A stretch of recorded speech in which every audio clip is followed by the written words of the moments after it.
आज गौरव के घर में उत्सव का माहौल था, क्योंकि उसकी शादी हो गई थी और किरण उसकी धर्मपत्नी बन गई थी। वो लोग बस अभी अभी घर पहुंचे थे। सबके चेहरे खिले हुए थे। मेरी बहू रानी, आज से यही घर तेरा अपना है। मम्मी, आप लड़के की माँ हो, लड़की की नहीं जो रो रही हो। अरे ये खुशी के आंसू है पागल। घर में सब लोग बैठक में इकट्ठा हुए। किरण का स्वागत शुरू हुआ। तभी चित्रा की बेटी काजल की सास सरस्वती बोली, अरे वाह, कितनी सुंदर जोड़ी बन रही है। मानो चित्रा बहन के घर में चांद उतर आया हो। बिल्कुल सही बात। मेरी भाभी चंदा जैसी प्यारी और मेरा भाई चांद पर दाग। अरे तू होगी दाग, चल भाग यहाँ से। सभी हंसने लगे। तभी सरस्वती ने एक अजीब बात कही, देख ले काजल बहू, अब तेरी भाभी आ गई है घर में। अब तू यहाँ से चल ले, इससे पहले कि ये नई बहू तुझे भगा ना दे। भाग जा बचकर। सरस्वती का ये जोक या ताना जो भी था, पर वो ऐसा था कि एक पल के लिए सन्नाटा छा गया। फिर चित्रा ने जबरदस्ती हंसी निकाली। अरे सरस्वती बहन, कैसी बातें करती हो, ये तो हमारी दोनों बेटियां हैं। नहीं, मैं सच कह रही हूँ। मेरे समय में तो नई बहू आते ही ननद को कोने में धकेल देती थी। किरण बेटी को देखो, कितनी चंचल है, हंस रही है, मुस्कुरा रही है, लगता है बहुत चालाक है। किरण का चेहरा घूंघट के पीछे सख्त हो गया। गौरव की भौहें तन गई, पर चित्रा ने सरस्वती की ओर देखे बिना ही किरण की ओर बढ़कर उसका हाथ थाम लिया। आओ बेटा, मैं तुम्हें तुम्हारा कमरा दिखाती हूँ। तुम्हारी पसंद का सब कुछ सजा है। हाँ भाई, चलो चलो देखते हैं। विदाई के बाद काजल अपनी सास सरस्वती के साथ लौट आई। रास्ते भर तो सरस्वती चुप रही, मानो कोई बड़ा विस्फोट तैयार कर रही हो, और घर का दरवाजा खुलते ही उसने अपना काम शुरू कर दिया। आ गई ना बेटी अपनी असली हकीकत के सामने। देख लिया ना तूने तेरी नई बहू का रंग ढंग। अब समझ में आया तेरा भाई तेरे लिए पराया हो गया है। क्या कह रही हैं आप? गौरव भैया मेरे लिए पराया कैसे हो गए? अरे मूर्ख, आंख तो खोल। आज जो तूने देखा वही तो तेरे भविष्य की एक झलक थी। तेरी बहू रानी अब रानी बनी बैठेगी तेरे ही घर में, और तू बन जाएगी एक नौकरानी, या उससे भी बदतर, एक अनचाही बोझ। अरे छोड़िए ना, आप कैसी बातें करती हैं। मम्मी और भैया मुझे कभी क्या भूल जाएंगे? उनकी नई बहू की चमक में तेरा अस्तित्व ही मिट जाएगा, देख लेना। अब कोई तुझसे पूछेगा भी नहीं, आओगी या नहीं, फोन किया या नहीं, भूख लगी है या नहीं, प्यास लगी है या नहीं।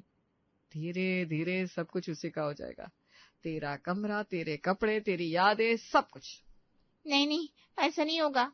अरे नहीं नहीं क्या, मैंने तुझसे ज्यादा दुनिया देखी है बहू, मुझे मत सिखा तू। काजल बार बार मना कर रही थी, ऐसा कभी नहीं हो सकता, लेकिन सरस्वती जी की जहरीली बातें उसके कानों में घुलती जा रही थी। क्या सचमुच ऐसा हो सकता है? मम्मी जी सच कह रही हैं क्या? वैसे आजकल क्या भरोसा, किसी का कुछ भी हो सकता है। हे भगवान, अगर ऐसा हो गया तो नहीं, मैं अपने आप किसी फैसले पर नहीं पहुंच सकती। अगले 2-3 दिन काजल के लिए एक उधेड़बुन भरे थे। सरस्वती का जहर काम कर रहा था। आखिरकार उसने मायके जाने का फैसला किया। मम्मी जी, मैं मायके जा रही हूँ जरा। हाँ हाँ, देखा तेरी कोई वैल्यू बची है कि नहीं। काजल झूठी हंसी हंसकर चल दी और अपने मायके पहुंच गई। बाहर से सब कुछ वैसा ही था, वही घर, वही प्यार भरी हवा, लेकिन काजल की नजर अब शक की नजर थी। उसे हर छोटी चीज में एक बड़ा अनर्थ दिखने लगा। मैं आ गई मम्मी। अरे वाह, इतनी जल्दी लौट आई, चला अच्छा हुआ, आ बैठ। इतनी जल्दी मतलब? मैं नहीं आ सकती क्या जल्दी? अरे मेरा वो मतलब नहीं था, जल्दी से मतलब सुबह सुबह। ससुराल का काम निपटाए बिना आ गई है क्या?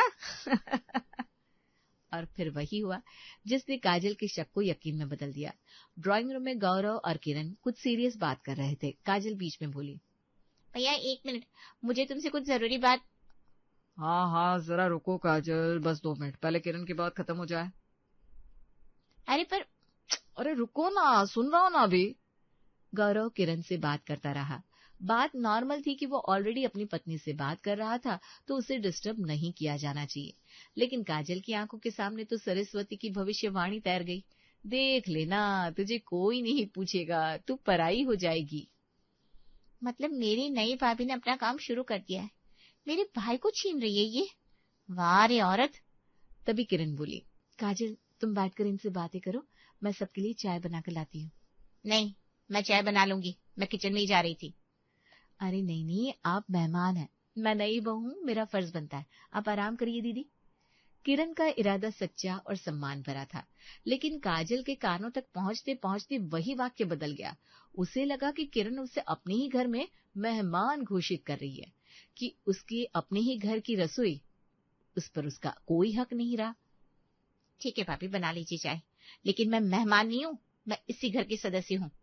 हाँ बिल्कुल दीदी। बोलना तो देखो। हाँ हाँ बिल्कुल, मैं सब समझ रही हूँ। इनका तो बस यही चल रहा है, मेरे पिछवाड़े पर लात मार के मुझे यहाँ से निकाल दे। किरण जब तक चाय लाई तो काजल बिना चाय पिए वापस लौट गई थी और सरस्वती को अपना दुखड़ा सुनाने लगी। सचमुच वही हो रहा है जो आपने कहा था। उसने मुझे मेरे ही घर में मेहमान बना दिया, मैं चाय तक नहीं बना सकती। मैंने कहा था ना बेटा, अब तो बस शुरुआत है। अगले हफ्ते देखना, तेरा कमरा खाली करवा कर उसमें उसके माता पिता को बिठा देगी, तेरे सारे सामान को रखवा देगी कबाड़ खान में। हे भगवान, ये क्या हो रहा है? सरस्वती ने ऐसे ऐसे फेक सिनेरियो बुनने शुरू कर दिए जो कभी नहीं हुए थे, होने भी नहीं थे, लेकिन काजल का डरा हुआ दिमाग अब उन्हें सच्चाई की तरफ देखने लगा। वो रात भर सो ना सकी। हे प्रभु, मैं तो सो भी नहीं पा रही हूँ, मुझे एंग्जाइटी हो रही है सोच सोच कर। क्या करूं अगर ये सच हो गया तो? अगली सुबह काजल ने गौरव को फोन किया। उसके मन में उम्मीद थी कि शायद वो ज्यादा सोच रही है और ऐसा नहीं होगा, लेकिन हेलो काजल। हाँ भैया, मुझे तुमसे बात करनी थी। ए जी, ये आपका लंच रख लो वरना भूल जाओगे, फोन छोड़ दो ना अभी। सुनो काजल, अभी थोड़ा काम है, रुको 2 मिनट में कॉल बैक करता हूँ। काजल ने पीछे से किरण की आवाज सुन ली थी। अचानक फोन कट गया और काजल के हाथ से फोन छूटकर गिर पड़ा। उसकी आंखों के सामने अंधेरा छा गया। सरस्वती की आवाज उसके दिमाग में गूंजने लगी, तेरा भाई तुझे भूल गया है, अब तेरी कोई औकात नहीं रही। ओह माय गॉड, मेरा भाई अब मुझसे बात ही नहीं करना चाहता। हे राम, मैं क्या करूं, कहाँ जाऊं? वो धीरे धीरे फर्श पर बैठ गई और रोने लगी। काजल का दिल आग के समान जल रहा था। सरस्वती के जहर और अपने भाई के व्यवहार ने उसे एक विषैले सांप में बदल दिया था। चुप हो जा बहू, रोने से कुछ नहीं होना है, चुप। गुस्सा है तो बदला ले। आप सही कहती हैं, अब यही होगा। उसकी आंखों में अब प्यार नहीं, बदले की आग धधक रही थी। कुछ दिन बाद वो फिर से अपने मायके पहुंची, लेकिन इस बार उसके चेहरे पर मासूमियत नहीं, एक ठंडी चालाकी थी। अरे मम्मी, मैं लंच करके जाऊंगी आज। भाभी कुछ खास बनाना मेरे लिए, कुछ ऐसा जो मुझे याद रहे। हाँ हाँ क्यों नहीं, किरण बेटी सुन रही है ना, कुछ अच्छा सा बना दे काजल के लिए। जरूर मम्मी जी, आज शाही पनीर बनाती हूँ, दीदी को पसंद आएगा। हाँ, वो तो मेरा फेवरेट है। किरण ने दिल लगाकर खाना बनाया, तड़के लगाए, मसाले छौंके, क्रीम डाली, पूरी रसोई महक उठी। जब खाना परोसा गया तो सबके चेहरे खिल उठे। वाह किरण बेटा, बहुत बढ़िया बनाया है। हाँ वे किरण तो मास्टर शेफ है, आई एम लविंग इट। सब खा रहे थे, लेकिन काजल की नजरें किरण पर जमी थी, जैसे कोई शिकारी शिकार को देख रहा हो।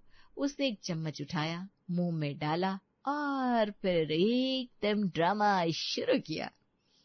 ये क्या है? ये शाही पनीर है या पानी पनीर? इसमें नमक कम है, मिर्च ज्यादा है, क्रीम तो बिल्कुल फटी हुई लग रही है। एकदम सन्नाटा। किरण का चेहरा उतर गया। पर सबको तो ठीक लग रहा था। क्योंकि सब तुम्हारी खुशामद कर रहे हैं, लेकिन मैं तो सच बोलूंगी भाई, तुम्हारी माँ ने तुम्हें खाना बनाना नहीं सिखाया क्या? कुकिंग क्लासेस से ज्वाइन कर लेती, या सिर्फ पैसे बचाने थे? ये क्या कचरा परोस दिया तुमने? काजल, ये बहुत ज्यादा हो गया, खाना बहुत अच्छा है। अरे बेटा तू शांत हो जा, सब ठीक है। नहीं, कुछ ठीक नहीं है। मेरे ससुराल में मैं इतना बढ़िया बनाती हूँ कि सब उंगलियां चाटते रह जाते हैं। यहाँ तो कचरा परोसा जा रहा है, कचरा। किरण की आंखों में आंसू आ गए। वो चुपचाप उठी और रसोई की ओर चली गई। काजल के चेहरे पर एक शैतानी संतुष्टि थी। पहला बार सफल रहा था। इस औरत की आंख में आंसू देखकर आज मजा आ गया, कसम से। थोड़ी देर बाद जब सब शांत हुए तो काजल ने देखा कि ड्राइंग रूम के टेबल पर रखा उसका पसंदीदा फ्लावर पॉट गायब था। मेरा फ्लावर पॉट? वो कहाँ गया? उस पीले गुलाब वाला किसने हटाया? वो मैंने हटा दिया दीदी। उसके फूल ना बिल्कुल मुरझा गए थे, सड़ रहे थे, तो मैंने नया लगा दिया। और ये क्या? तुम्हारी हिम्मत कैसे हुई मेरी चीज छूने की? अभी तुम्हें आए 1 हफ्ता नहीं हुआ और तुमने अपना हक जताना शुरू कर दिया। क्या चाह रही हो? पूरे घर पर कब्जा, मुझे घर से निकालना? नहीं नहीं, ऐसा कुछ नहीं, मैंने तो सोचा। काजल बस करो, किरण ने अच्छा ही तो किया है, तो बिल्कुल बदल गई है।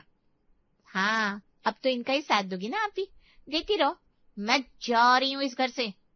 वो तेजी से दरवाजे की ओर बढ़ी और सीधे अपने ससुराल पहुंच गई। सरस्वती के सामने सारा हाल सुनाया। सब अब उस औरत के हक में बोलते हैं, मैं नहीं जाने वाली अब्बा। देखा, मैंने कहा था ना, अब तो समझ गई ना कि तेरी भाभी कैसी है। लेकिन याद रख, वो तेरा भी घर है, तू हार नहीं मान सकती।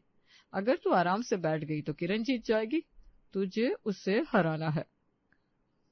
हाँ, अगर मैं नहीं गई तब तो उसकी जीत है। मैं जाऊंगी, जरूर जाऊंगी। सरस्वती कान भरकर मंद मंद मुस्कुरा रही थी। 2 दिन बाद काजल एक शाम फिर मायके आई, लेकिन अब तक का सबसे बड़ा झटका उसे घर के बाहर ही लगने वाला था। वहां उसकी सहेली गरिमा खड़ी थी। अरे काजल, तू आई हुई है, कैसी है? ठीक हूँ, तू? लेकिन तभी किरण बाहर आई कुछ सामान लेने।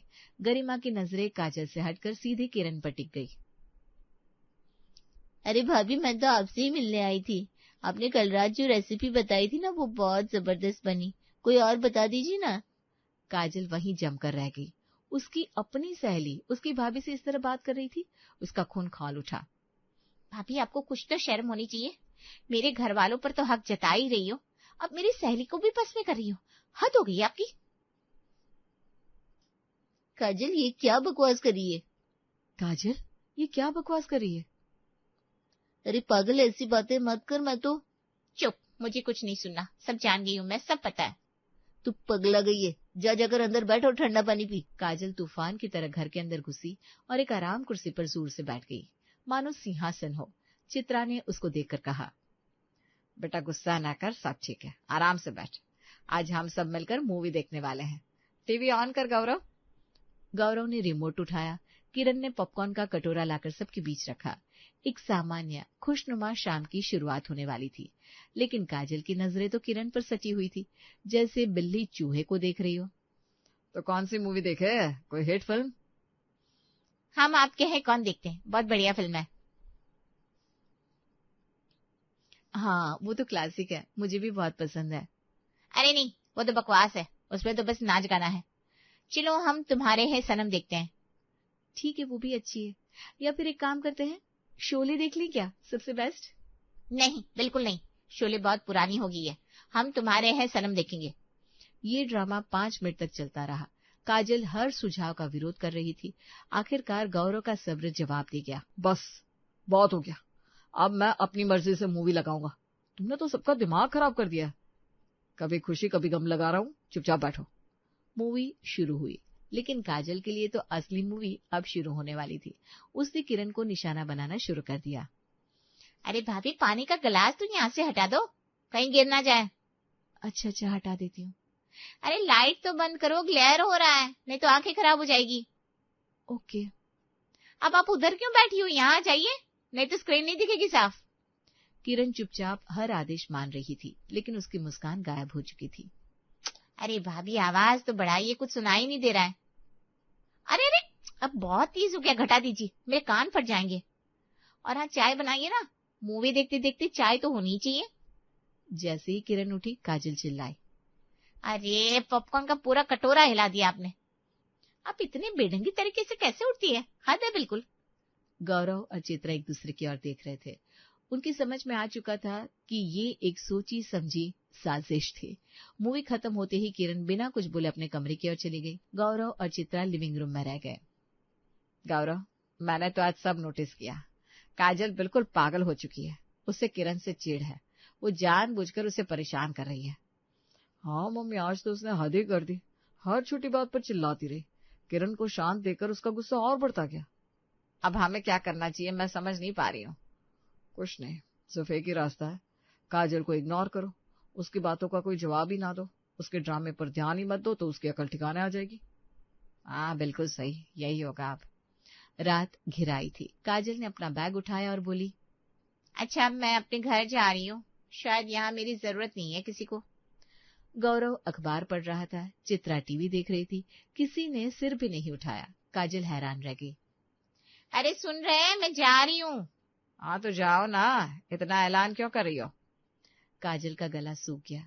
वो बिना किसी अलविदा के दरवाजे से निकल गई, लेकिन उसका दिल धड़क रहा था। आखिर हुआ क्या? उसकी माँ ने उसे रोका तक नहीं। अगले दिन सुबह काजल सब्जी लेने बाजार गई। दूर से ही उसकी नजर चित्रा और किरण पर पड़ी, जो सामने वाली दुकान पर थीं। अरे मम्मी! वो भागती हुई उनके पास पहुंची, ये सोचकर कि माँ उसे देखकर खुश हो जाएगी। मम्मी आप यहाँ? बेटा ये टमाटर ले लो, ताजे हैं। और मम्मी मैं भी आई हूँ। अरे सामने क्या खड़ी हो, हटो ना, मुझे सब्जी लेनी है। तुझे तो कोई काम है नहीं, रास्ता छोड़। चित्रा ने सब्जी का थैला लिया और किरण के साथ चल दी। काजल वहीं खड़ी रह गई, जैसे बिजली का झटका लगा हो। उसकी आंखों में पानी भर आया। मम्मी को क्या हो गया अचानक? उसी शाम काजल से रहा ना गया। उसने चित्रा को फोन किया, 1 बार 2 बार 3 बार, कोई जवाब नहीं। आखिरकार उसने किरण का नंबर मिलाया। हेलो भाभी, मम्मी से बात कराओ ना। हाँ ये लीजिए। काजल तू पागल हो गई है क्या? जब देखो तब मोबाइल पर चिपकी रहती है। तेरे घर में काम नहीं है क्या? तेरी सास तुझसे कुछ कहती नहीं है? हमने तुझे शादी करके भेजा था कि तू अपने घर पर ध्यान देगी, तेरी तो नजर यहीं बनी रहती है। इससे तो अच्छा तो शादी ही ना करती। चल अब अपना काम करो, हमें भी काम करने दे, रख फोन। काजल के हाथ से फोन छूटकर गिर पड़ा। उसके पैरों तले जमीन खिसक गई। हे भगवान, ऐसी बेरुखी! क्या हो गया मम्मी को? मुझे जाकर बात करनी पड़ेगी। वो फौरन रिक्शा में बैठी और सीधे अपने मायके पहुंच गई। चित्रा के पास जाकर उसने उनका हाथ पकड़ लिया। मम्मी ये क्या हुआ? आप मुझसे ऐसी बातें क्यों कर रही हो? इतना नाराज क्यों हो? चित्रा ने कोई जवाब नहीं दिया। तभी गौरव अंदर आया। भैया क्या हुआ है, बताओ ना। मुझसे बात मत करो, मेरे पास इस पंचायत के अलावा भी काम है। काजल फूट फूट कर रोने लगी। तब चित्रा ने कहा, हम तुमसे अच्छे से ही बात करते थे, लेकिन तुम ये जो किरण के साथ कर रही हो ना, वो बहुत गलत है। किरण से कोई गलती नहीं हुई, फिर भी तुम हर समय बस बकवास करती रहती हो। तुम हमारी बेटी हो, लेकिन किरण भी इस घर की बहू है।